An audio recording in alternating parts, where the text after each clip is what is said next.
The Singapore leg of Arsenal's participation in the pre-season International Champions Cup 2018 came to a close this weekend with a resounding 5-1 thumping of a Paris Saint-Germain team shorn of most of its biggest stars. Alexandre Lacazette bagged a brace, while captain for the night Mesut Ozil and youngsters Nketiah and Rob Holding grabbed a goal apiece. For PSG, Christopher Nkunku scored a penalty to put his team on level terms early in the second half. 48 hours earlier, and after a couple of days of extracurricular events in Singapore, Arsenal took on Atletico Madrid in a fixture that ended 1-1 at full-time.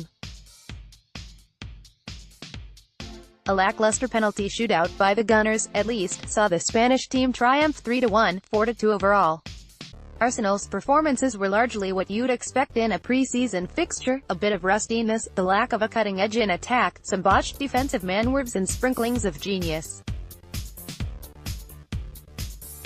Emile Smith-Rowe shoots and scores the equalizer during the match between Atletico Madrid and Arsenal in Singapore.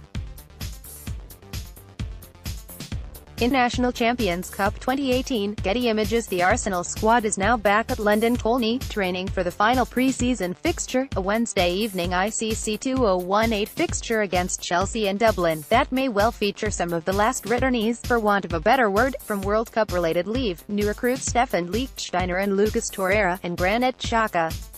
And with Arsenal's first competitive fixture under Unai Emery, one of the deepest of deep-end plunges, against champions Manchester City under a fortnight away, it's a good time to look back at what we learned from the club's Southeast Asian sojourn.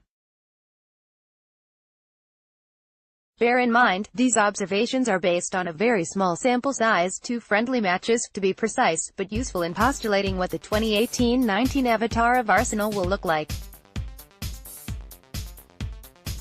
Heat-humidity. Aubameyang isn't a great combo for a striker who marked his return to Arsenal for pre-season training, looking every bit as sharp as he did in the final lap of last season, with a hat-trick against Bournemouth FC. Pierre-Emerick Aubameyang had a torrid time, by his own lofty standards, in Singapore. Express sprints halfway across the field and into the box ended in nothing. Shots taken from within the penalty area came to naught. Aside from an assist for Ozil in the PSG match, Aubameyang seemed to have lost some of his sharpness in the sapping heat and humidity of Singapore. Fortunately for the Gabonese striker, I refuse to use the word hitman in this context. A large majority of his upcoming matches will be played in far cooler and drier climes. Kevin Gameiro heads the ball during the match between Atletico de Madrid and Arsenal in Singapore.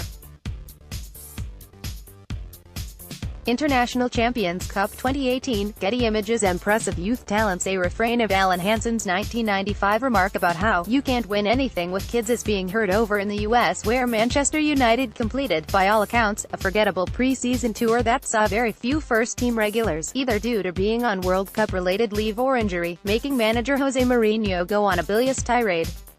The object of his ire? A team full of kids. In Singapore, on the other hand, Arsenal's youngsters were among the brightest sparks. New signing Matteo Guendouzi and academy graduate Emile Smith-Rowe put in performances that will doubtless earn them spots in the starting lineups of Europa League group stage and Carabao Cup fixtures. At the very least. Elsewhere, Nketiah, Ainsley Maitland-Niles and Reece Nelson were solid, if not entirely spectacular, and the latter two demonstrated glimpses of better positional awareness on and off the ball when compared to last season. The exception was Joe Willock, who barely got any minutes. To make matters better, the likes of Guendouzi and Smith-Rowe appeared to be fitting in seamlessly with their new teammates, evident from the camaraderie and banter on display during the team's training sessions. Emery will have to ensure that the potential showcased in the ICC 2018 is molded and channelized, in order to prevent a repeat of some of the other Arsenal youngsters who fell short of living up to their promise. Unai Emery looks on during a training session in Singapore. International Champions Cup 2018, Getty Images. New tactics and a new approach that Emery was going to bring in an energetic pressing game was known as soon as he was announced as Arsenal's head coach. That we would see signs of his designs falling into place was far from certain. Fortunately, the team seemed to have grasped his ideas well enough to execute in the matches against Atletico and PSG. It was an Arsenal outfielder found in the team's half when they were in possession in the opposition's half. Furthermore, the team's off-the-ball play seemed to be a lot more proactive than in the years gone by. Emery was, in fact, more often than not seen yelling instructions to players who didn't have the ball, exhorting them to move into position, drop back, venture further up the field and such like. Another refreshing change came in the form of the tendency of attacking players, not including Ozil and Aubameyang, to rush back and defend. A clear case in point here was the masterful manner in which Lacazette dispossessed a couple of PSG players, in Game 2, in the Arsenal half to turn defense into attack in the blink of an eye. It's critical that this attitude is maintained over the course of the season. An attacking headache, this one's actually a headache that Emery will enjoy. Lacazette, Aubameyang, Ozil, Henrique Mkhitaryan, Lucas Perez and Alex Iwobi, not to mention the returning Danny Welbeck and the junior players like Nketiah, at his disposal. Emery has a wealth of weapons to infiltrate any defense. Over the course of the two matches, Lacazette and Aubameyang played at the tip of the attack with the other either on the flank, in the case of Aubameyang, or on the bench, in the case of Lacazette.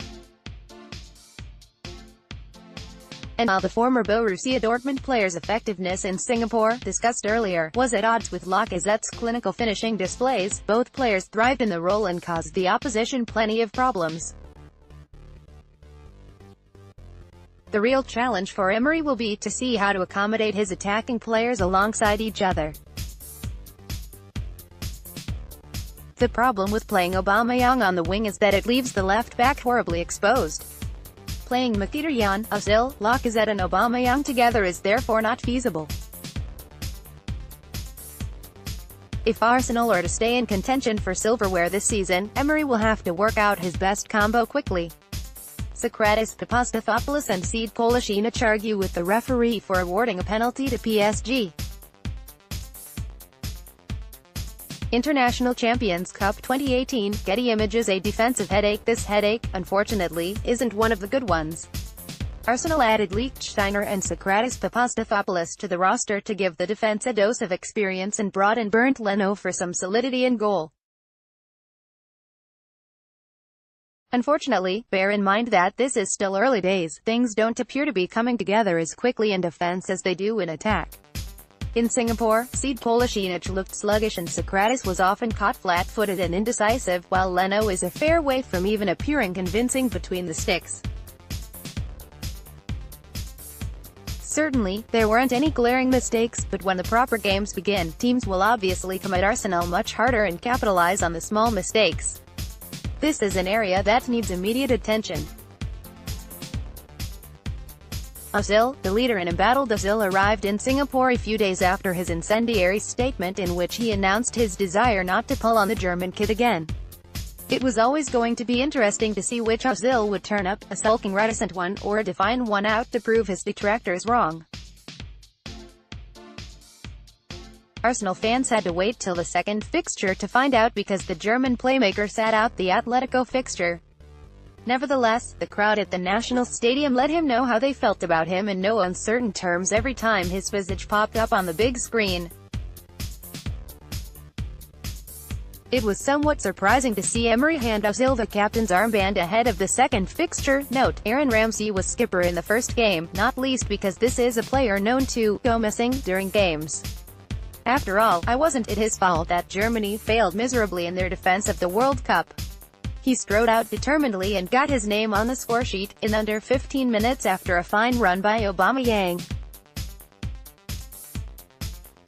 But Ozil wasn't done.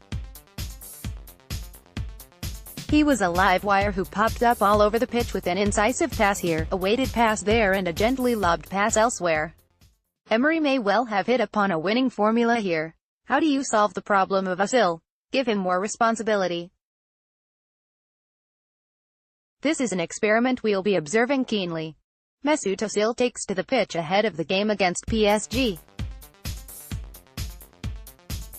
International Champions Cup 2018, Getty Images. The visual nightmare we'll suffer in a large number of away games. It looks great as a shirt under a dark blue suit. looks even better as a toothpaste. It looks downright irresistible as a scoop of mint ice cream. But the base color that Arsenal and Puma have gone with for the club's third kit looks horrendous on the Gunners.